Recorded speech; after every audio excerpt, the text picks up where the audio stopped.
The following program is being brought to you on the Voice America Variety Channel. For more information about our network and to check our additional show hosts and topics of interest, please visit voiceamericavariety.com. The Voice America Talk Radio Network is the worldwide leader in live Internet talk radio. Visit voiceamerica.com. The views and ideas expressed on the following program are strictly those of the host or guests and do not necessarily reflect the views and ideas held by the Voice America Talk Radio Network, its staff, and management.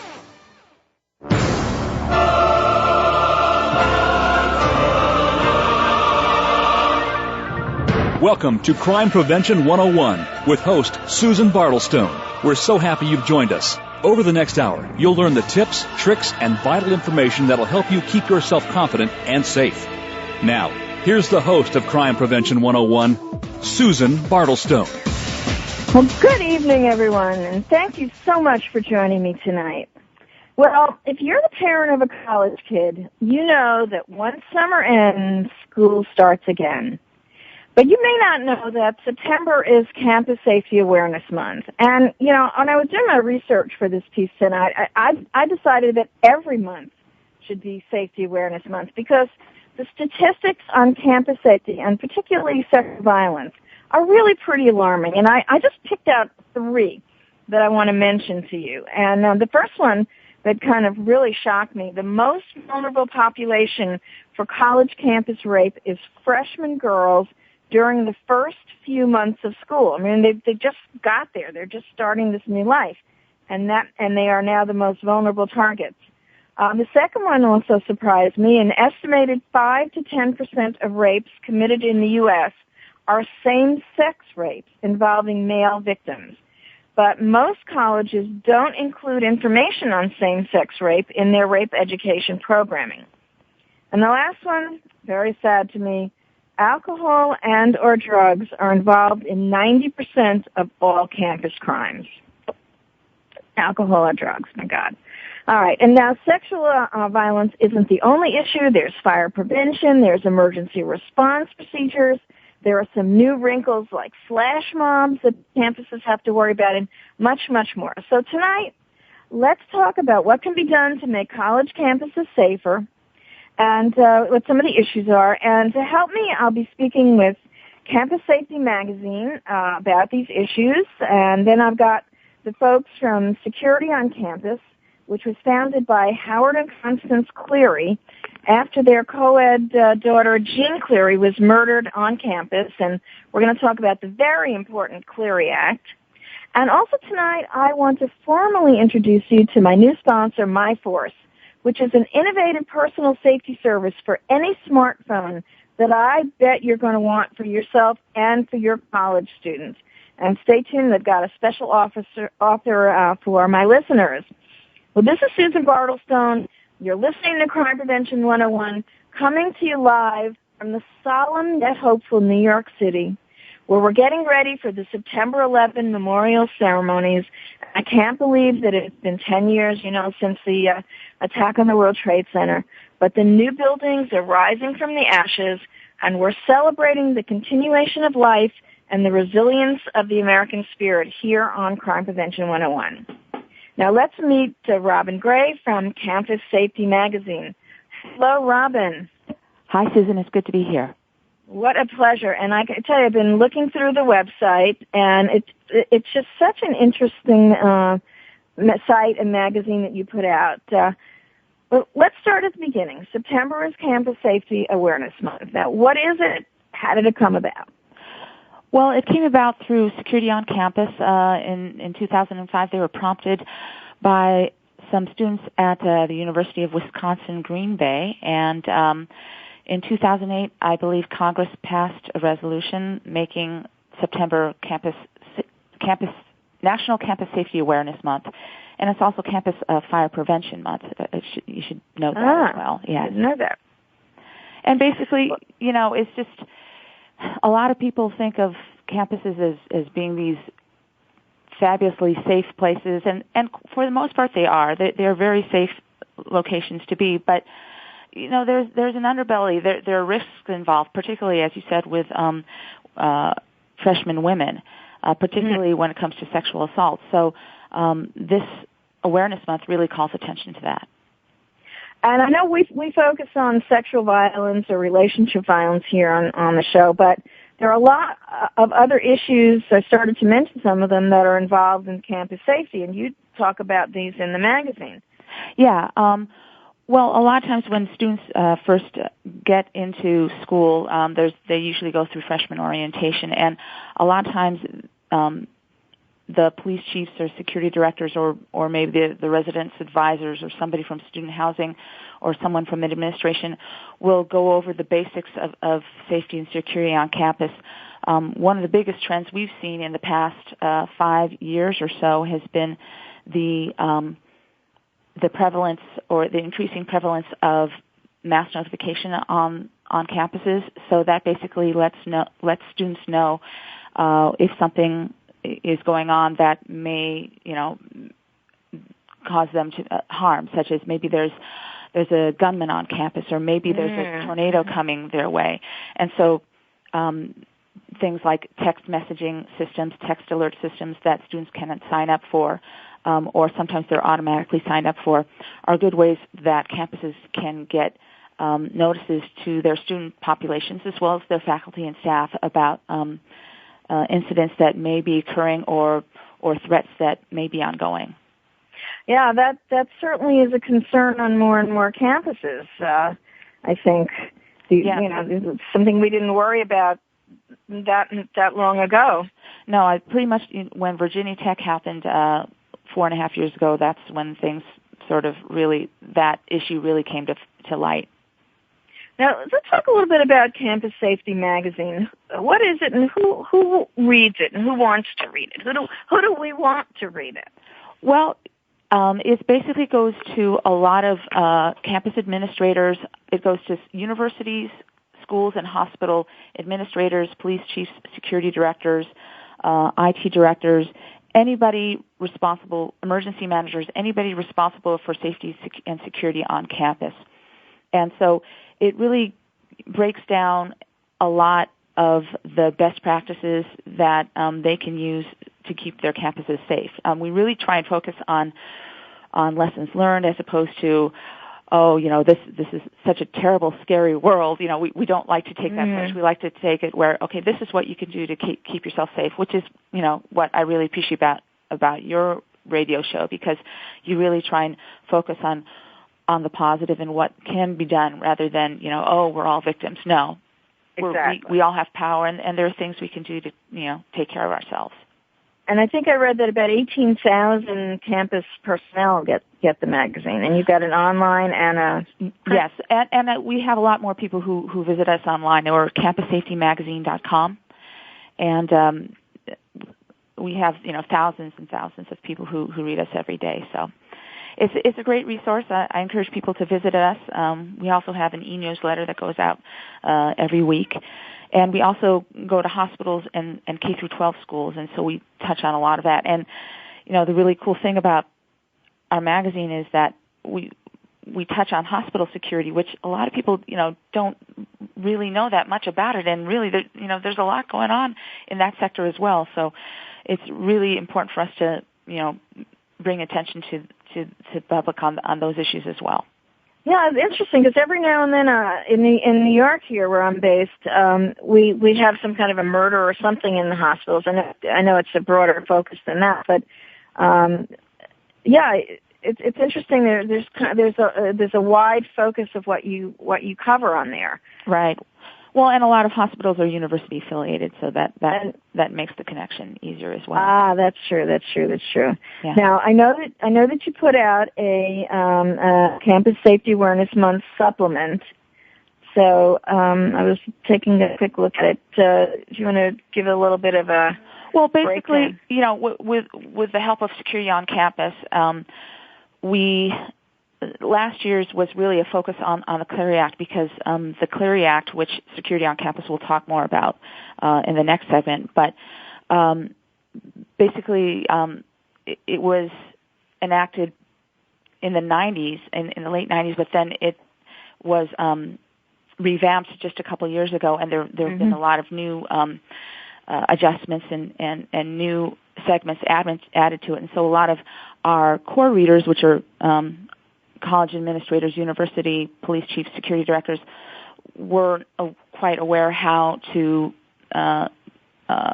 comply with these new standards. And so Security on Campus and we worked together to put out the supplement to help them understand that. This year, we've focused a lot more on sexual assault prevention and alcohol abuse interventions, drug abuse interventions, as well as hazing preventions. Did you agree with that statistic I found that 90% of all campus crimes involve drugs or alcohol in some way? I don't know what it sounds pretty true to me. It really does, yeah. In one form or another, or some sort of lingering mental health issue. True. Because when you think about it, the onset of a lot of mental illness comes in the late teens and early 20s, which is the prime time that people are going to college. So absolutely, yeah, absolutely. Now you pulled up a great article called "Want to Attend a Safe College? 10 Questions That You Should Ask." Now these are some very important questions that I don't think many parents would know about, and I can get it out of the archives here. It talks about the strategic plans that you mentioned before. Mm-hmm. Well, and also just basically, when college administrators, when the top CEOs and presidents of the university, if they're quote unquote into security and safety, and that article really just kind of helps the reader identify, well, what does it mean when a college president is into safety and security? Well, that means they have a plan, and it means they have a lot of training on Clery Act compliance. It means they're very dedicated to being on the leading edge of security and safety technology and emergency management matters, things like that. Yeah, it's very interesting that I'm not sure a lot of parents would know to ask about. You talk about what kind of policing they do on campus. Is it community policing? Yeah, community policing, which means that the officers really get involved in the communities. Their beats may be the residence hall, and so you're not seeing a different police officer every day. You're seeing the same officer, every day or every other day, and they're really getting to know, and that means that they're able to develop relationships with their communities, the students with the faculty, with the staff, so they can hear, what's going on. Mm-hmm. And the students and the faculty and the staff feel more comfortable going to them or if there's a problem. Such as and one of the other statistics I found that I didn't mention is that only 5% of undergraduate women report a sexual assault to their campus authority. So this is one way you can maybe increase that statistic a little bit. Absolutely, and we did a really good article in the September issue on that, as far as college campuses, administrators. Through new student orientation, providing information on that. A lot of colleges now have specific training sessions that all college freshmen must take, and it's specifically on sexual assault prevention and intervention. There's also been a lot more emphasis now on bystanders who see, hey, somebody's going. This guy's taking this girl upstairs. That doesn't look right. And so, the article describes what bystanders can do so that they can, first of all, maybe it's their friend who's taking that girl upstairs. So, hey, let me talk to you about this. That's right. That's right. That's exactly right. This is a new trend here. Robin, I can't believe it. We're running out of time. Okay. Please give out the website. It's CampusSafetyMagazine.com. CampusSafetyMagazine.com. I'm going to post the links in the show notes on my blog to some of these articles, and I just thank you so much for being with me tonight. Well, thank you, Susan. It's great being here. All right. Now, in 1986, college co-ed Jeanne Clery was murdered in her Lehigh University dorm room by a fellow student. We're going to take a quick pause. When we come back, we'll be talking with Allison Kiss from security on campus about the hugely important Clery Act that we touched on, and other efforts to keep your college kids safe on campus.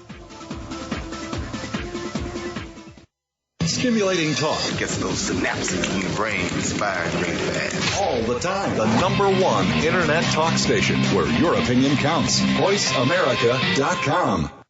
Protect yourself and your family with MyForce, a personal security service accessed through a smartphone app that acts as your dedicated safety escort. The one-touch alert connects to a live monitoring team that provides the authorities with crucial details to expedite help. MyForce provides emergency response with the user's exact location, physical description, known safety issues, and medical conditions. MyForce offers monthly subscriptions at $11.99 per month, or save with the annual plan of $119 a year. As a listener of Crime Prevention 101, receive $20 off an annual subscription by using promo code CP101. Visit MyForce.com today. Violence, theft, drugs, graffiti, it's all part of joining a gang. In times like these, we need to protect our kids and our community from gangs. Gangs often prey on teens with low self-esteem who perform poorly in school and who seek a sense of belonging. Protect kids from gangs. Know who they're hanging out with. Encourage them to become involved in school activities. Give kids a positive alternative to gangs. To learn more, visit ncpc.org or contact your local law enforcement agency. A message from the U.S. Department of Justice, National Crime Prevention Council, and the Ad Council. Streaming live. The leader in Internet talk radio. VoiceAmerica.com.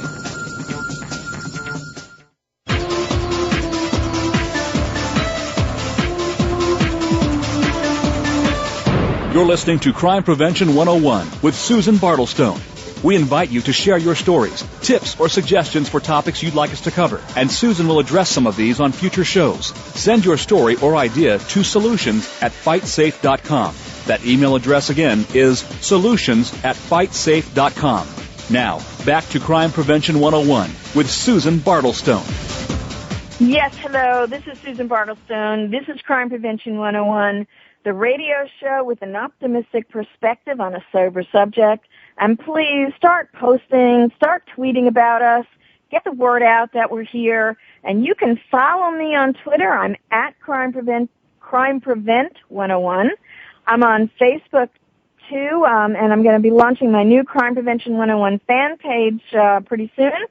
And make sure to check out my campus safety tips. I'm going to be posting one a day for the whole month of September, Campus Safety Awareness Month, on all my social media sites and on my blog, crimeprevention101.com. And I want to just give you a quick tip, give you an example. You want to be mentally prepared for trouble. Identify at least 5 campus safety concerns and make a safety plan with options for each safety concern that you have.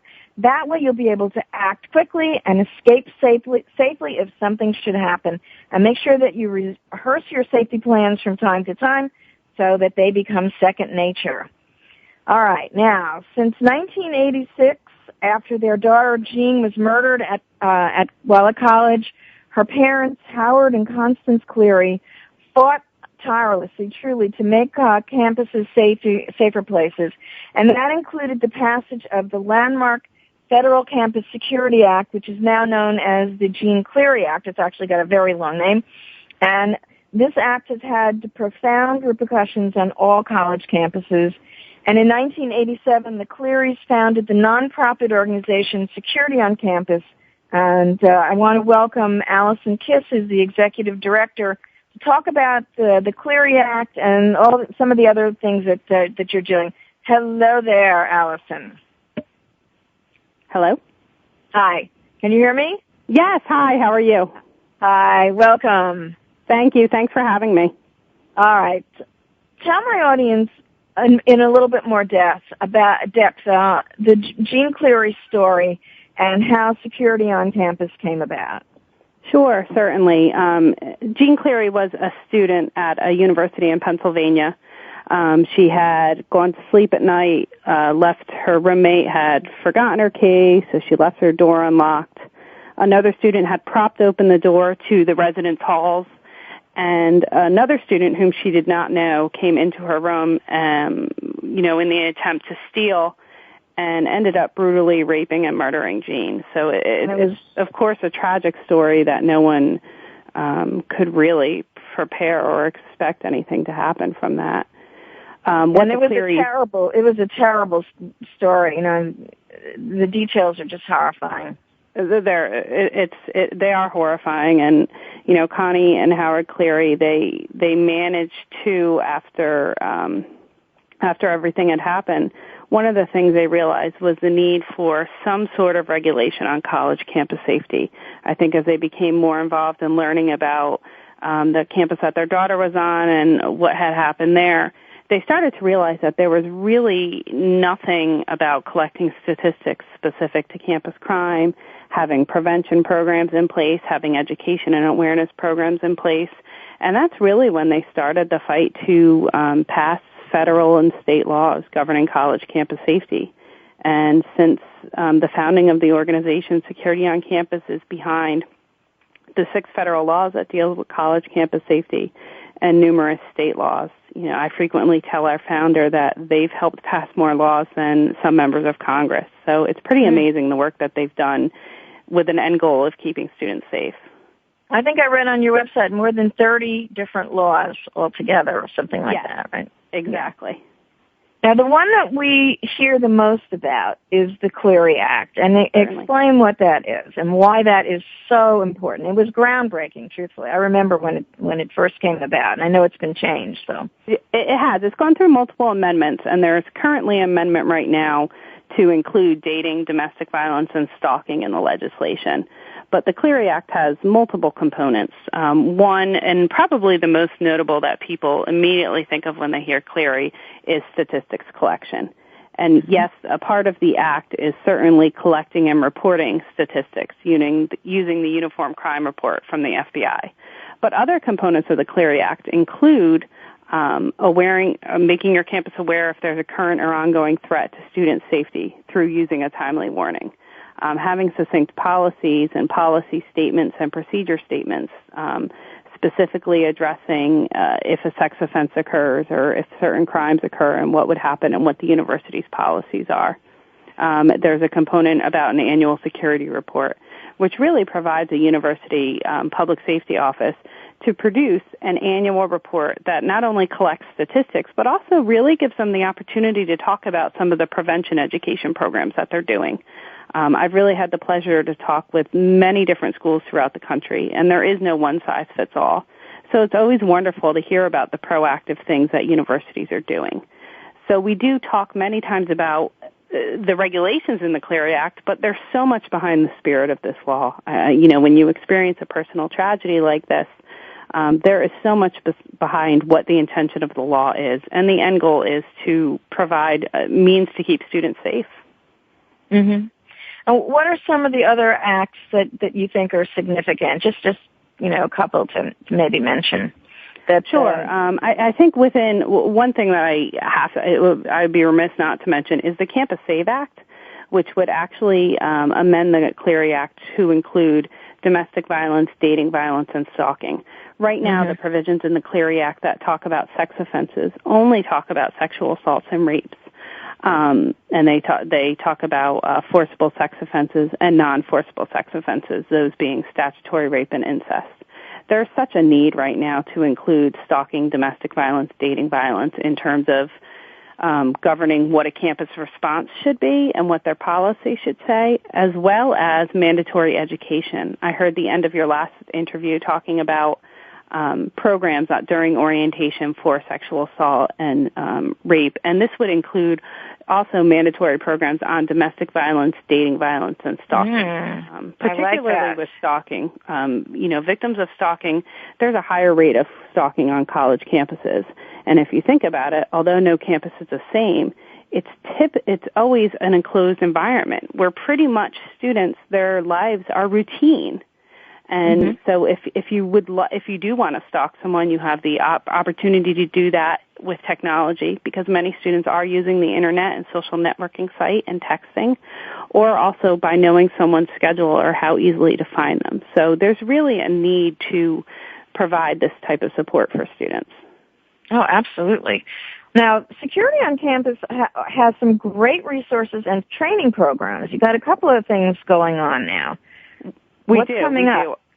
I think our most exciting event is Campus Safety Summit, and the title of that is Proceeding in Partnership, the Future of Campus Safety. When SOC first was founded, I of course was not part of the organization at the time, but from the history and from my conversations, the organization was adversarial. I heard our founder, Connie, talking the other day about how tough it was to really, the bottom line was they were going to bat against the universities to change how campus safety was looked at, and to see the way that they have succeeded in really what is a short time to very much professionalize the field of college campus safety. Some of the people I've met working in campus police. Schools were pretty resistant, I think, at first. I remember definitely. But now, if you look at some of our campus safety officers, they're so well qualified and have been served as federal law enforcement officers, municipal law enforcement officers, in the Army, in the Navy, in the Air Force. So it's really come a long way.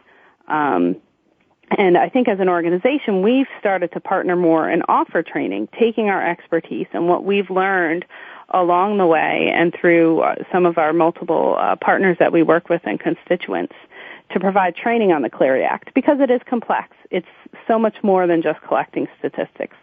So we help to bring in some of our partners from other institutions to train universities about how best to comply with the Act, and we provide some best practices and other options for that.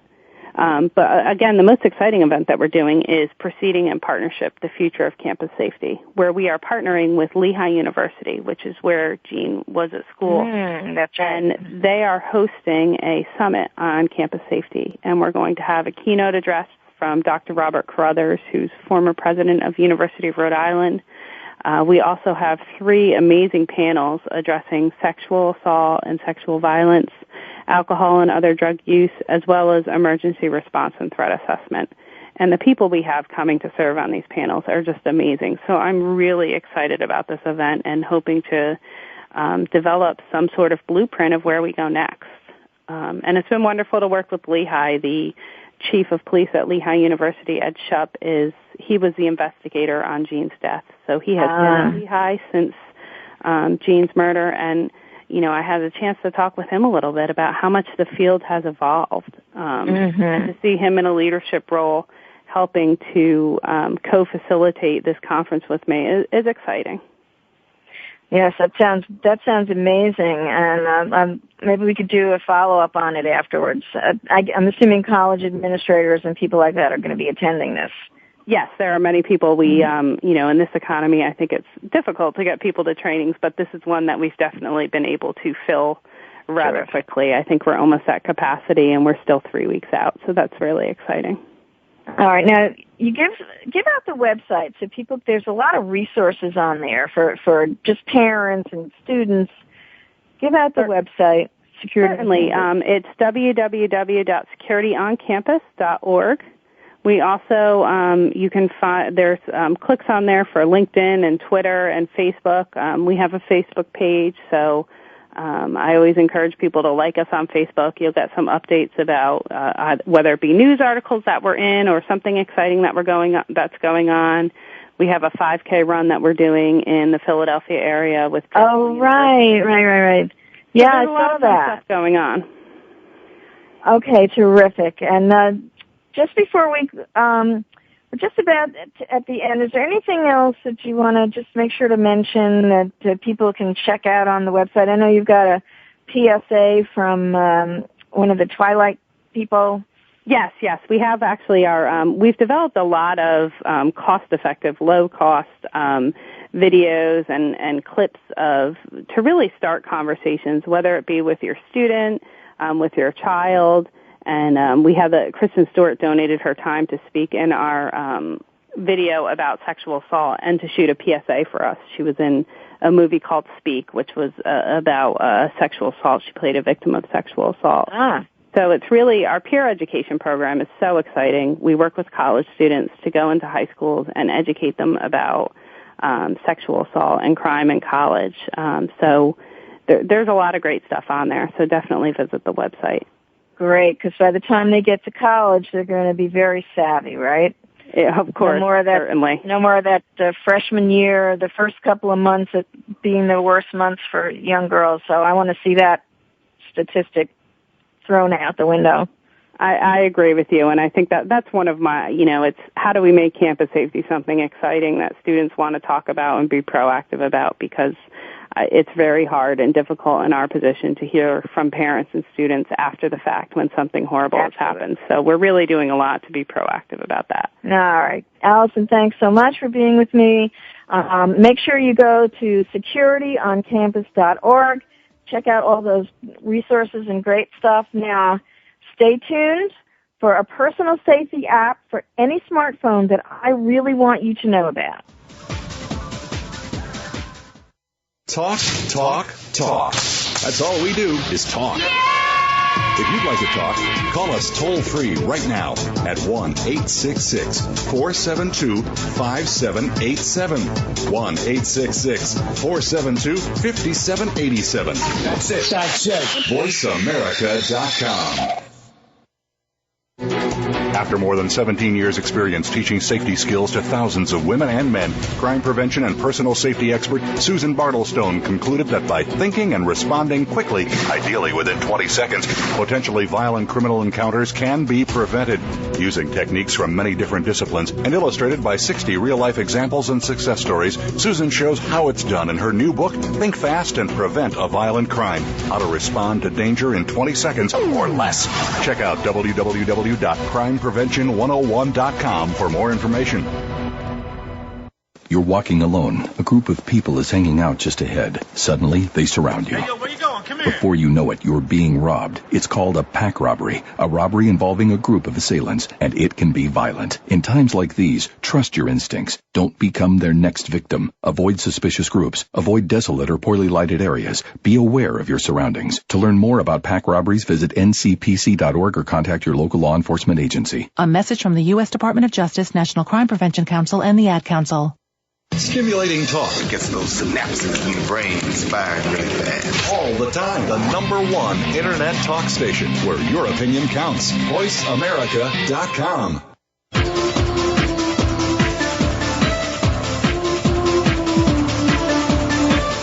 You're listening to Crime Prevention 101 with Susan Bartelstone. We invite you to share your stories, tips, or suggestions for topics you'd like us to cover, and Susan will address some of these on future shows. Send your story or idea to solutions@fightsafe.com. That email address again is solutions@fightsafe.com. Now, back to Crime Prevention 101 with Susan Bartelstone. Yes, welcome back to Crime Prevention 101. And don't forget that we are available on iTunes. You can take us with you wherever you go. And I've got a tip for college administrators and parents. You got to tell your college administrators this. Don't just do safety programs for the girls. Here's a few suggestions for organizations that do terrific programs for the guys on campus. First, you got to know about the fabulous Men Can Stop Rape organization. I did a number of shows with them. You can find them at mencanstoprape.org. Another group along that line, A Call to Men, and it's acalltomen.com. Same kind of programming. And the wonderful menstoppingviolence.org, menstoppingviolence.org. And I'm going to post all of those links on my crimeprevention101.com blog in the show notes to this show. Now, I want to introduce you to Brad Zadi from MyForce, and they are my new sponsor, Crime Prevention 101, and I'm totally delighted with this because this is a concept and a product that I really believe in. So, Brad, welcome. Thank you, Susan. Nice to be here. Pleasure for me, too. Now, let's start at the beginning. What is MyForce, and how does it work? Okay, so MyForce is a personal security system that lives on your smartphone. And when I think of our system, and just looking back at your last interview with campus safety, when you think of campuses, I look at it and I think of the concept of the blue light emergency phone. And what we've done is we've created a device which, on supporting campuses, is that blue light, that takes that blue light emergency phone concept and puts it on a student's or faculty members or anyone's mobile device that they can take anywhere.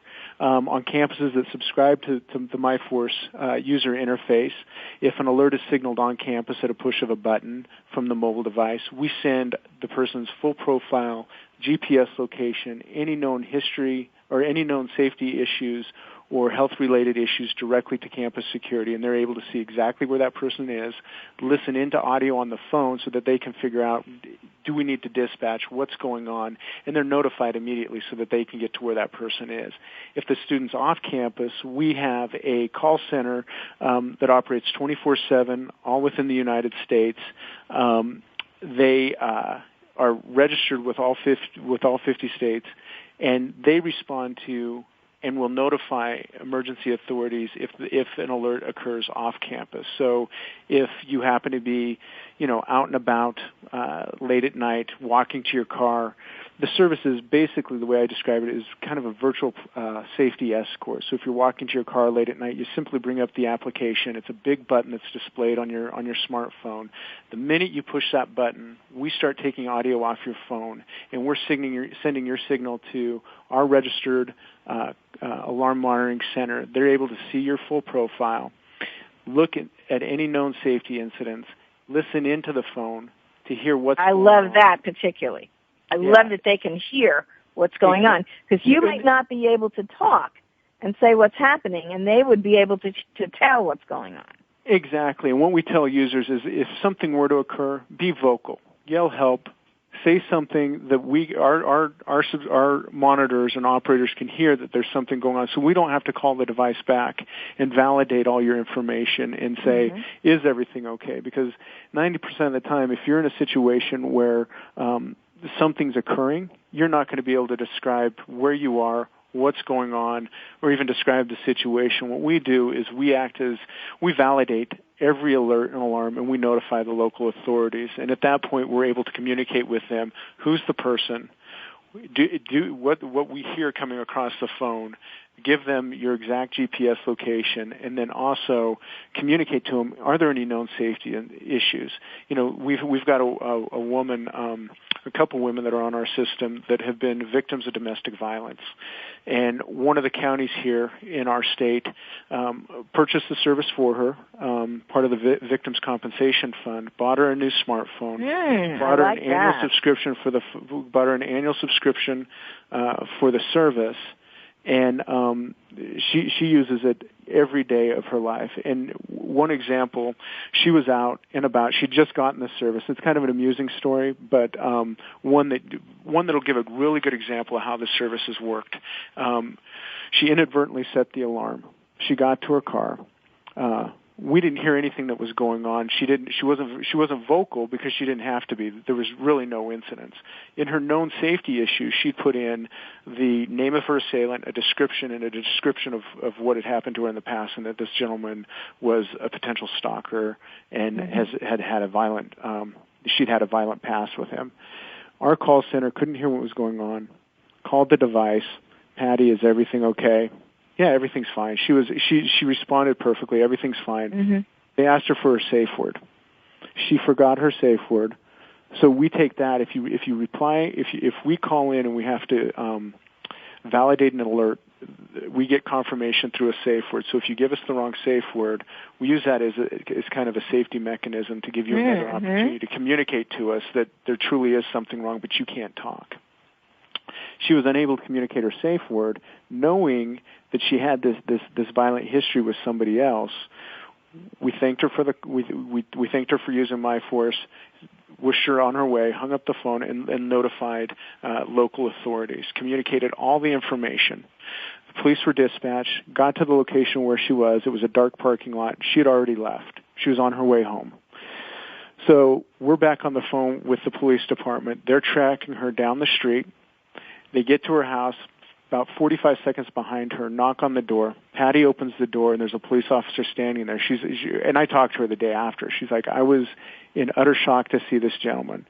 But the good thing is the police officer knew exactly what happened, got to the exact location of where she was at. He insisted on doing a walkthrough of the home, And she called me the next day just ecstatic at how the service worked and how responsive they were. Unbelievable. That's fantastic. And that's why using MyForce is actually better than calling 911 directly, because you have to go through a process when you call 911 that you may not be able to do. Absolutely, and there's an appropriate time to call 911, and there's an appropriate time to be proactive and be self-aware and of what's around you and take the necessary safety precautions. If you're witnessing an accident and someone's hurt and you have your cell phone with you, call 911. If you're walking across the dark parking lot, or if you happen to be a college student who's out and about at night or walking across the dark campus and you just feel unsure, you have our application, because I guarantee if somebody were to grab you, you're not going to be able to open your phone, dial 911, and continue on and have a full conversation with the 911 operator to describe to them who you are, where you are, and the incident that's occurring. At that point, you're in survival mode. So push the button. Do what you can to defend yourself and get away, but let us take the process of notifying the authorities and providing them with the necessary information. And I love it that the colleges, because we are talking about campus safety here today, and colleges can actually become part of this network. Absolutely. And what we do with the colleges is, with every school that we work with, we provide online access into our alert monitoring center. We create what we call a geofence, or a virtual perimeter around the campus. They help us define the boundary of the campus. When an alert occurs on campus, our system is able to figure out, yes, that student is on campus, and we notify campus law enforcement directly, either through the mobile or through the online interface, where they see the exact same information our operators see, or through a phone call to the school, if they don't actually. If they don't actually have the capability or have an on-staff security that would be dispatched to view the alert. As they're responding, we're also responding on our end from our call center, coordinating with campus law enforcement to make sure they receive the call, make sure that they're dispatched, and at times we even validate the call and just make sure that campus law enforcement is aware that we've been in contact with the subscriber, we're listening to the audio, and that there either one needs to be a dispatch, or two, it sounds like it was an inadvertent alert, and we've already acknowledged that fact and disarmed the. All right. Well, this is really important. So my parents, I want you to check this out. It's MyForce, MyForce.com. Right? Got a brand new website. Now, the website will probably be launched either tonight or tomorrow morning. So we're working through that, and that should be up in the next day. Now, what's the cost of this MyForce service? So MyForce right now, the published price is $11.99 a month, or $119 a year. You can choose to subscribe monthly or annual. Yeah, about 33 cents a day. Pardon? I said that's very reasonable for this kind of service. I think so. And we've got a special offer for Crime Prevention 101 listeners, and it's actually posted on the current website. But for listeners of Crime Prevention 101, we're offering $20 off an annual subscription, so $99 a year, if you enter the promo code CP101 during the time that you check out on our website when you're subscribing. Oh, that's fantastic. That is a great offer. $20 off an annual subscription. You got to use CP101 when you check out. I love that. And Brad, I had to upgrade to a smartphone because I had to have the service. Fantastic. Well, we're happy to have you. They had to drag me kicking and screaming into the techno age here, but now I when I heard all about it, I knew that I had to have it. So I'm on my way to getting all hooked up with it, and I'll be able to talk a lot more intelligently about it, because I get myself into all sorts of scrapes. You guys are going to be hearing from me. Absolutely, and it's important to note that we don't only serve the university and the college student market. We've gotten great reviews from the real estate market. A lot of female agents who are hosting open houses, kind of putting themselves in awkward situations where you're meeting unknown clients or unfamiliar clients at in unfamiliar places. There's so many incidents that have occurred, over the last couple of years where real estate agents have been attacked. What we tell them is, arm the service, have it with you. When a client's coming through an open house, just be prepared. It doesn't hurt to, have that notification ability at your disposal. Oh, I can think of a lot of occupational groups that this would be very handy for. Absolutely. Yes. All right. Well, this is terrific. Give out the website again, Brad. Website is www.myforce.com, and the special promotion code for Crime Prevention 101 listeners is CP101. All right, Brad. Thank you so much. It's wonderful to have you on the show. Wonderful to have you with Crime Prevention 101 as a backer of it, and thanks for believing in what we're doing here as well. Absolutely. Susan, we truly appreciate you having us on. Thank you. All right. My pleasure. All right. Up next, I've got some more personal safety products that I want to tell you about to help your college kids stay safe, including a coaster that tells you if someone has put a date rape drug in your drink. All right. And don't forget to check out my daily Campus Safety Awareness Month tips on crimeprevention101.com or at crimeprevent101, my Twitter account. Talk. That's all we do is talk. If you'd like to talk, call us toll-free right now at 1-866-472-5787. 1-866-472-5787. That's it. VoiceAmerica.com. Every day, people are afraid to report violent crimes. In times like these, choosing to report a crime or helping the police can be a difficult decision. A no-snitching culture has sprung up in our communities, making it unpopular and sometimes even dangerous to report a crime. Do the right thing by calling 911 or your local crime tip line. If you're the victim of a crime, report it. If you know about a crime, report it. To learn more about how to do the right thing, visit ncpc.org or contact your local law enforcement agency. A message from the U.S. Department of Justice, National Crime Prevention Council, and the Ad Council.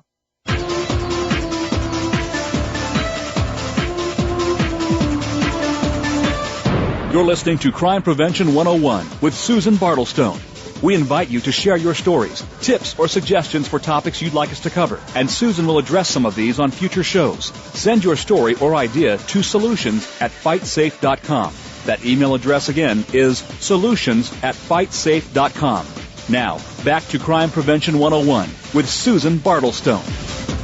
Hello, and there is no place else that Susan Bartelstone would rather be than right here with you on Crime Prevention Crime Prevention 101. And like my announcer just said, hey, email me.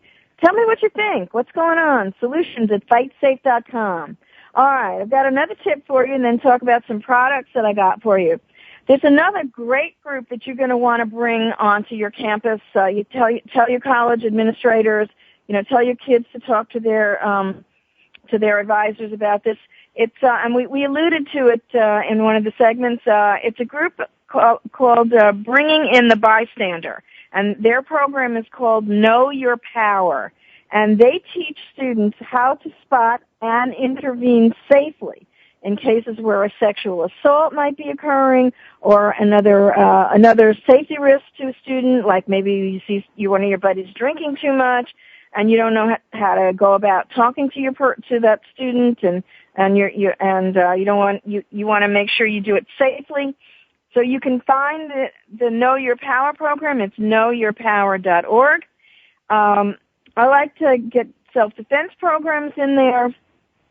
There's a program called Girls Fight Back, www.girlsfightback.com. And, of course, my buddies at Kid Power, which is kidpower.org. They go all over the college campuses, and they do personal safety programs for the girls and the guys. All right, a couple of personal safety products I want to tell you about. I troll the internet for these things. Not that I've tried them all, but this thing looked really, really good. It's from a website called safetychick.com. And they give you an official Safety Chick kit. 3 personal safety essentials every woman should own, and you get this laptop travel bag, really nice looking bag, and in that you get 2 Party Girl Watch Your Cocktail coasters, which is I'm going to talk to you a little bit more about these kind of things. And this particular brand is called the Party Girl Watch Your Cocktail. You get an alarmed and dangerous personal safety alarm that you can carry along with your smartphone and your MyForce phone. And you can use personal safety alarms to disable an attacker. Just shove it into that person's ear. That loud noise will break his eardrum. And then you get a Girls Night In door wedge alarm for your college room. And this is $39.95 for the whole kit. You can also buy any of these items separately. They also have an interesting-looking book there, College Safety 101, that you can buy for about $16.95 plus shipping. And it's got advice from safety experts, anecdotes from college students, resources, and so forth. I always like it when the college kids are part of the book there because they know what's really going on. All right, more about this coaster. I mentioned them before, but I think it's a time to mention them again. It's from DrinkSafeTech.com, DrinkSafeTech.com, and all you have to do is you can carry this coaster with you whenever you go out drinking.